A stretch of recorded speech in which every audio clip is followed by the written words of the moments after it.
Kaunter 1.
Assalamualaikum warahmatullahi wabarakatuh. Welcome back to my channel Muhammad Faris Official. Ini saya berada di klinik kesihatan Seksyen 7.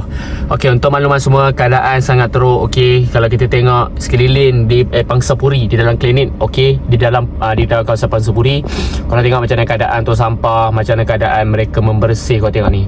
Ini adalah bukan, tak tahulah kaki tangan ataupun pihak awam yang buang sampah macam ni. So itu yang pertama. Yang kedua, kau tengok rumput panjang. Nampak rumput panjang. Saya pelik, klinik kecil tapi kenapa rumput panjang diorang biar macam ni? Saya pun heran sangat lah. Kalau korang boleh tengok sini macam mana keadaan klinik, sangat memalukan. Sebab kita dah masuk ke tahun 2025. So keadaan, kau tengok saya tunjuk secara jelas kau tengok macam mana keadaan rumput nampak. Panjang, sangat panjang.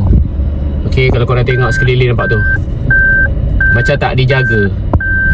Nampak? Ini dah berduyun dah rumput, nampak? Kau tengok betul-betul. So korang nilai sendiri Itu sebab bila setiap tahun banyak pangsapuri yang rosak. Okey, pangsapuri yang rosak. So keadaan sekeliling tidak dijaga, tidak dirapi, nampak? Dan juga mereka tidak memotong rumput-rumput kat kawasan ni. Itu yang saya pelik. Kenapa di dalam kawasan klinik mereka tak jaga?